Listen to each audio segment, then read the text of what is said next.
안녕하세요. 생명의 31기 좋은 성도입니다. 출주년 기념일에 간증을 하게 되어 기쁨이 2배가 된 것 같습니다. 먼저 제 어린 시절 이야기를 꺼내려고 합니다. 꺼내기 쉽지 않은 내용도 있지만 생명의 삶 공부를 무사히 마치고 성도들 앞에서 이렇게 간증하는 영광된 날이기에 용기를 내어봅니다. 어릴 적에 저는 부모님에 대한 아픈 기억이 있습니다. 아버지께서는 젊은 혈기에 소문난 애주가하셨습니다. 문제는 술에 취한 뒤였습니다. 술에 취해 집에 들어오면 어머니를 심하게 때리셨습니다. 어머니께서는 그런 아버지를 피해 신발도 신지 못하고 맨발로 집 밖으로 도망치셨습니다. 참으로 셀 수 없을 정도로 그런 일이 벌어졌습니다. 그 당시에 너무 어렸던 제가 아버지께 맞는 어머니를 바라보며 할 수 있었던 일은 커다란 소리로 펑펑 울면서 아이의 울음소리를 듣고 이웃집 주민이 달려와서 아버지를 말리게 하는 것뿐이었습니다. 이런 생활은 제가 아주 어릴 때 기억이 형성되던 시기부터 초등학교 때까지 내내 이어졌습니다. 그리고 이는 지금도 제게는 적지 않은 트라우마로 남게 됐습니다. 그때 제 나이가 너무 어려 대부분의 기억이 어렴풋하게나마 남아있지만 한 가지 분명한 기억 하나가 있습니다. 바로 어머니께서 주님을 부르짖으며 올렸던 기도입니다.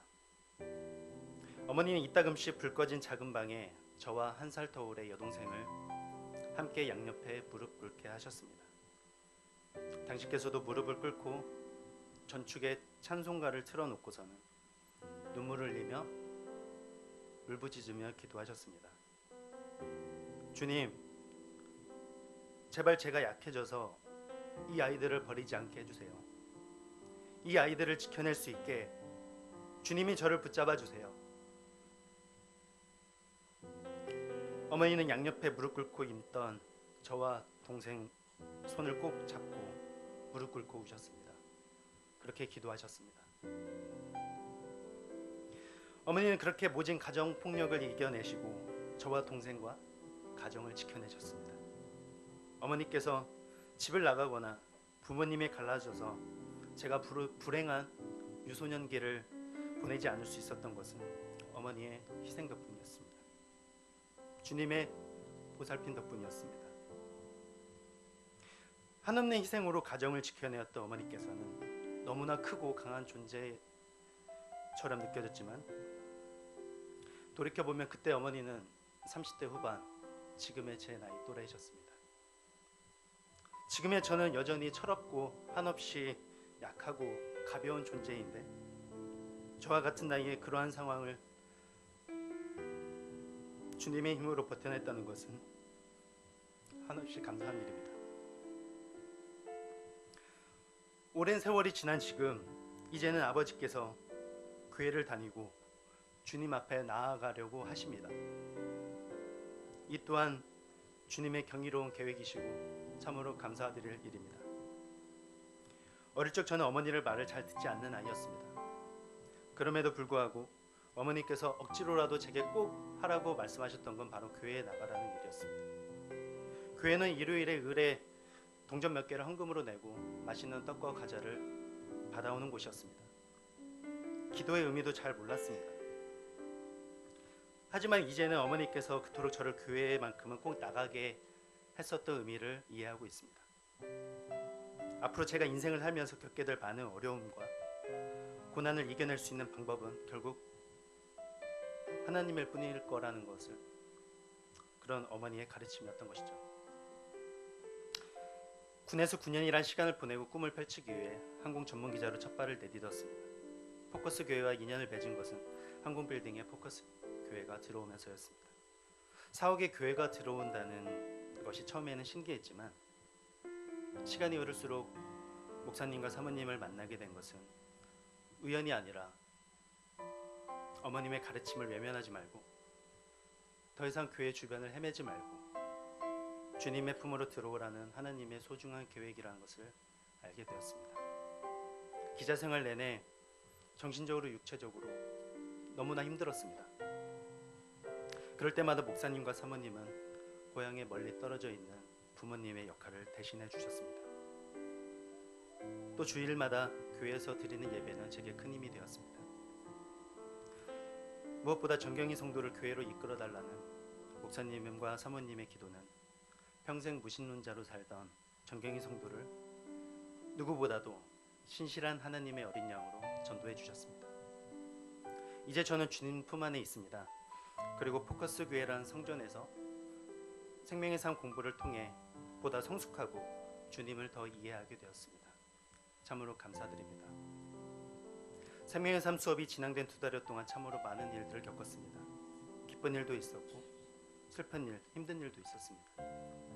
평생을 썼던 이름을 버리고 목사님께서 주신 소중한 이름도 얻었습니다.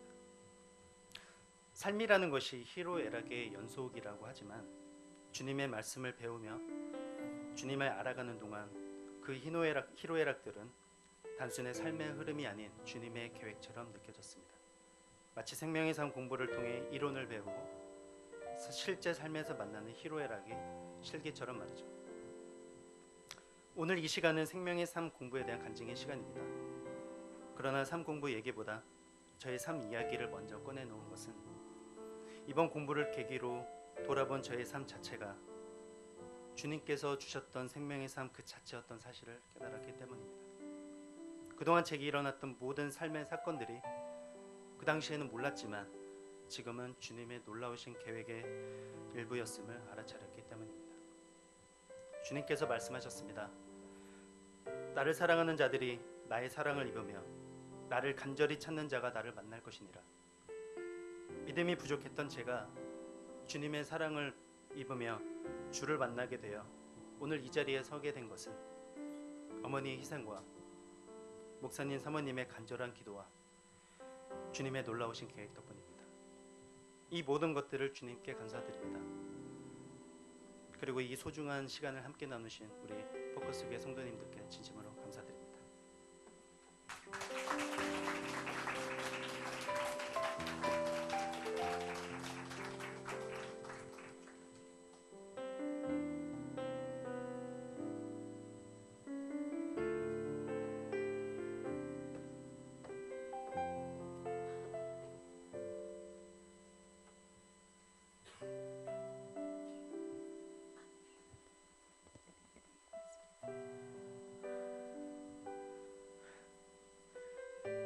안녕하세요. 정경희입니다.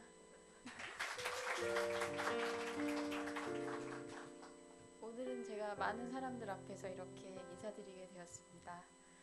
제가 바라보고 저를 바라봐 주시는 주님에 대해 여러분께 자랑하고자 이곳에 섰습니다. 올해 그 송구영신 예배에 좋은 성도 손에 이끌려 이곳 예배당에 처음 발을 들였을 때 언제 눈을 감아야 되는지, 목사님이 하시는 말씀이 기도인지 기도가 아닌지 헷갈리던 때도 있었습니다. 생명의 삶 공부를 해야 한다는 말을 들었을 때는 신을 믿는데 공부도 따로 해야 하나 그런 생각을 했었습니다. 12주간 이어진 생명의 삶 공부 동안 많은 일들이 있었습니다. 대개 다른 사람들 눈에는 그냥 털이나 뿜어내는 저희 집 뚱뚱한 고양이 버찌가 떠났고 그 녀석이 이제 10년 동안 저한테 주었던 사랑을 제가 다시 한번 느끼기도 했고, 떠나던 날 좋은 성도를 기다리면서 내가 이렇게 보잘것없는 존재구나, 아무것도 할 수가 없구나. 그날 처음 외쳤어요. 주님, 오늘은 아니에요.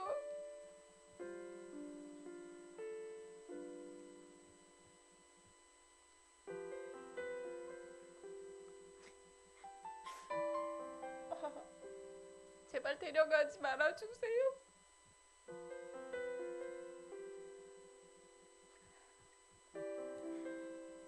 제가 아무것도 해줄 수 없었던 버티는 그날 떠났지만 그 일로 주님께서 목사님과 사모님과 목장 식구들을 왜 저에게 보내주셨는지 알게 되었습니다. 제가 짐작할 수 없을 만큼 큰 위로와 사랑을 주셨고 제가 그 일을 이겨낼 수 있게 정말 많이 도와주셨습니다. 저는 그동안 제가 살아오면서 제가 하고자 하는 일에 대해서 못할 것이 없었고 안 되는 것이 없었습니다. 제가 얻고자 하면 당연히 얻게 되었고 제가 가지고자 하면 다 가지게 되었습니다. 그러나 인생의 몇 번의 전환점을 찍으며 함께 했던 사람들이 떠나고 저의 진심이 왜곡되며 제가 언제나 최선을 다하고 인내하며 웃어도 잘 안 되는 일들이 생겨나기 시작했습니다. 저는 겉으로는 매우 밝은 사람, 사랑받는 사람, 잘 사는 사람이었지만 제 안에 저는 항상 울상이었습니다. 그동안 제가 들었던 가장 가슴 아픈 말은 제가 가장 힘들 때 들었던 너 요즘 얼굴이 정말 좋아 보인다 였습니다. 내 앞에 있는 사람이 나의 아픔을 전혀 알지 못하지만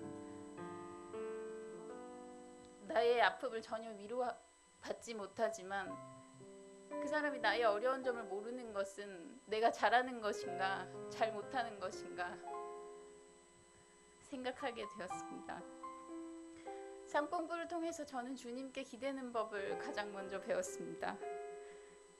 주님이 사랑하는 딸이 되어 기대는 순간 주님께서는 슬며시 등에 손을 얹어 주십니다. 왜 우리 주인가? 왜 그여야 하는가? 그리스도가 우리를 위해서 무슨 일을 하셨는가? 자세히 배우고 예배당에 발 들이기 전에 가졌던 의문사항들에 대해서 답을 들었습니다. 삶 공부 내내 가장 많이 생각했던 것은 인내하는 사람에게 보상을 주시고 제가 견딜 만큼의 시련만 주신다는 이야기입니다. 제가 너무 힘들어하면 다시 잘 거두어 가져가 주시리라 믿습니다. 그리스도를 닮아가도록 노력하며 살아야 한다는 말은 막연히 좋은 말로만 생각했었고 사실 여전히 정확히 그것을 실천하는 것은 저에게 어려운 일입니다. 다만 전과 달라진 것이 있다면 그것이 어떤 삶인지 알아보고 노력하게 되었다는 것입니다. 삶 공부와 목사님의 주일 말씀을 함께 엮어 주님의 뜻대로 사는 것이 무엇인지 저의 하루를 되짚어보는 밤도 있었습니다. 저는 여전히 밖에서 밝고 사랑받고 풍족한 사람으로 보입니다. 삶 공부 동안 여러 가지 크고 작은 기도 응답들도 있었습니다. 제 곁에 주님의 신실한 사람들로 채워달라는 기도에 당연히 응답을 해주셨고 주님에게는 작은 일이지만 저에게 큰 일이었던 제가 일한 만큼 보상받게 해달라는 기도에 주님은 처음에는 작게 한 가지를 응답해 주셨고 차근차근 단계를 밟아가며 두 번, 세 번 저에게 제가 기도드린 모든 것을 응답해 주셨습니다.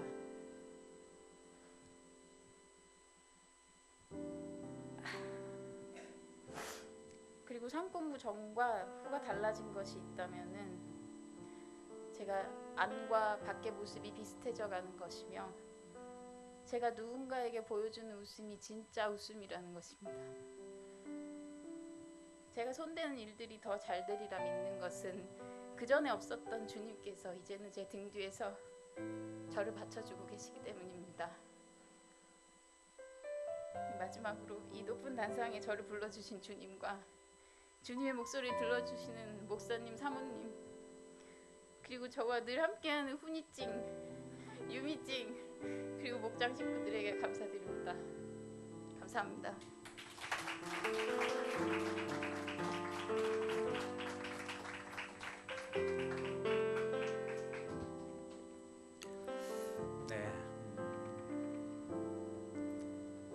성도들이 참 간증을 잘 하시는 것 같아요. 감사합니다. 우리 성도들은 아닌 것 같아도 할 말 다 합니다. 예.